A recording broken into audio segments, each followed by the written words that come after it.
दोस्तों, क्या आप सोच सकते हैं कि कोई व्यक्ति अपने पूरे जीवन को किसी से ईर्ष्या करने में बिता दे।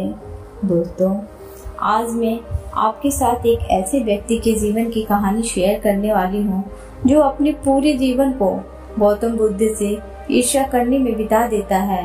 दोस्तों, वो व्यक्ति बुद्ध का भिक्षु भी बना और रिश्ते में वह बुद्ध का चचेरा भाई भी था और उसने बुद्ध के साथ ज्यादा समय भी बिताया था, लेकिन फिर भी उसका जीवन रूपांतरित नहीं हुआ। जानते हैं क्यों? क्योंकि उसने अपने भीतर कड़वाहट के बीज बो रखे थे और उस व्यक्ति का नाम था देवदत्त। दोस्तों, देवदत्त ने बुद्ध को मारने की बहुत बार कोशिश करी, लेकिन वह हर बार असफल रहा। एक बार देवदत्त यह सोचता है कि वह राजा अजातशत्रु की सेना को लेकर बुद्ध को और उसके सभी भिक्षुओं को समाप्त कर देगा। देवदत्त राजा के पास जाता है और उनसे कहता है कि राजन, आप मुझे अपनी सेना दीजिए और मैं आपकी सेना की मदद से उस बुद्ध और उसके संघ को समाप्त कर दूंगा। लेकिन इस बार भी देवदत्त असफल हो जाता है, क्योंकि अब तक राजा अजातशत्रु भी गौतम बुद्ध का अनुयायी बन चुका था। राजा देवदत्त से कहता है कि बुद्ध को मारना तो दूर की बात है, अगर उनको छोटी सी खरोच भी आई तो मुझसे बुरा कोई नहीं होगा। मैं चाहूँ तो तुम्हें अभी मृत्यु दंड दे सकता हूँ, लेकिन जाओ, मैं तुम्हें छोड़ता हूँ, क्योंकि अब मैं बुद्ध का अनुयायी हूँ। इसीलिए बेवजह की हिंसा मुझे शोभा नहीं देती है। बुद्ध को अगर किसी ने एक बार खुले हृदय से सुन लिया तो वो कभी बुद्ध से ईर्ष्या नहीं कर सकता। उस समय तो देवदत्त वहाँ से चला जाता है, लेकिन वह तय करता है कि वह अकेला ही बुद्ध की हत्या करेगा। उसके कुछ दिन बाद बुद्ध अकेले ही भिक्षाटन के लिए एक पहाड़ी के रास्ते से जा रहे थे। देवदत्त उस मार्ग में पहले से ही छिपा हुआ बैठा।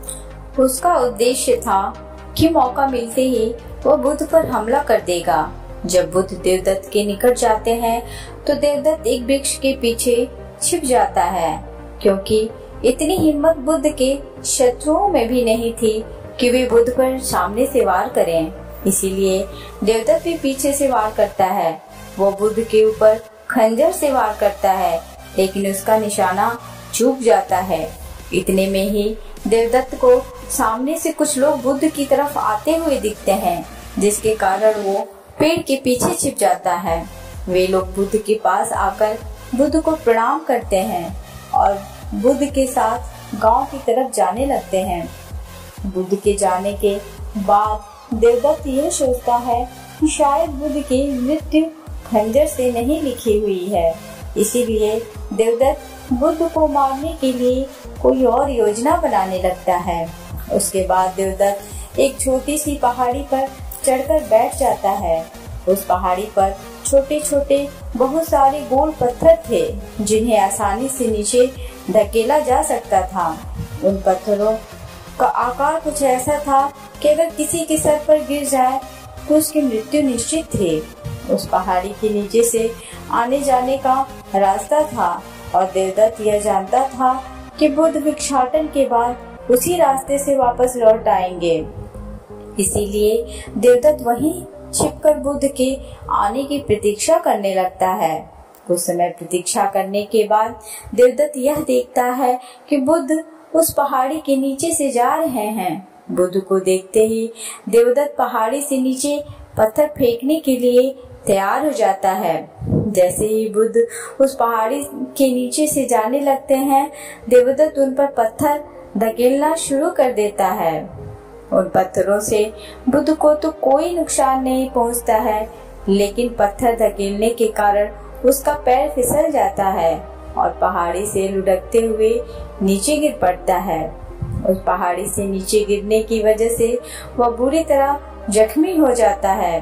बुद्ध यह जानते हुए भी कि देवदत्त उनके प्राण लेना चाहता था, फिर भी वे उसे जख्मी हालत में अपने भिक्षुओं के पास ले जाते हैं और उसका उपचार करना शुरू कर देते हैं। और यह देवदत्त का अंतिम समय था, यानी कि देवदत्त ने अपना पूरा समय, पूरा जीवन बुद्ध से ईर्ष्या करने में बिता दिया था।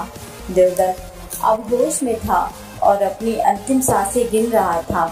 उसकी आंखों के सामने से उसका पूरा जीवन गुजर रहा था, लेकिन इस बार उसकी आंखों में पश्चाताप के आंसू थे और उसने अपनी गलती का एहसास हो रहा था।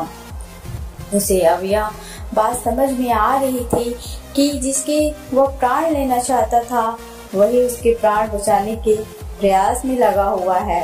देवदत्त की आंखों से अब आंसू निकल रहे थे और वह बुद्ध की तरफ देख रहा था। बुद्ध उसके शरीर पर लेप लगा रहे थे। देवदत्त रोते हुए और लड़खड़ाती हुई आवाज में बुद्ध से कहता है कि मैं आपसे क्षमा मांगने के भी लायक नहीं हूँ और मैंने आपको बहुत क्षति पहुँचाई है। पर बुद्ध कहते हैं, मुझे तो कुछ याद ही नहीं। बुद्ध के ये शब्द सुनते ही देवदत्त के आंखों में आंसुओं की धारा बहने लगती है और वो दोहराता है, बुद्धम शरणम गच्छामि, धम्मम शरणम गच्छामि, संगम शरणम गच्छामि। दोस्तों, बुद्ध कहते हैं कि बुद्ध, संघ और धर्म हर मनुष्य के अंतर में है और स्वयं को जगाने की क्षमता बुद्ध है। जागने के बाद हम जिस पथ पर चलते हैं वह हमारा धर्म है और स्वयं के मन को एकांतरित करना यानी उसे केंद्रित करना संघ है। ये तीनों प्रयत्न सभी लोगों के अंतर में है। उसके कुछ क्षण के बाद देवदत्त अपना शरीर त्याग देता है। दोस्तों, देवदत्त ने जैसा जीवन जिया, क्या वह जीने लायक था? क्या नर्क किसी और जगह का नाम है? हमें नीचे दिए गए कमेंट बॉक्स में कमेंट करके जरूर बताएं। दोस्तों, वो अपना पूरा जीवन ईर्ष्या की आग में जला और अंत में उसे अपनी गलती का एहसास हुआ। क्या गलती का एहसास करने के लिए मृत्यु आवश्यक है? और क्या मृत्यु आने पर ही हमें यह एहसास होगा कि ईर्ष्या, घृणा और लालच ये सभी चीजें व्यर्थ हैं? क्या उससे पहले हम इस जीवन को सुंदर नहीं बना सकते और इसे जीने योग्य नहीं बना सकते? Thanks for watching. अगर आपको ये कहानी पसंद आए तो लाइक, शेयर और सब्सक्राइब ज़रूर करें। Thanks for watching.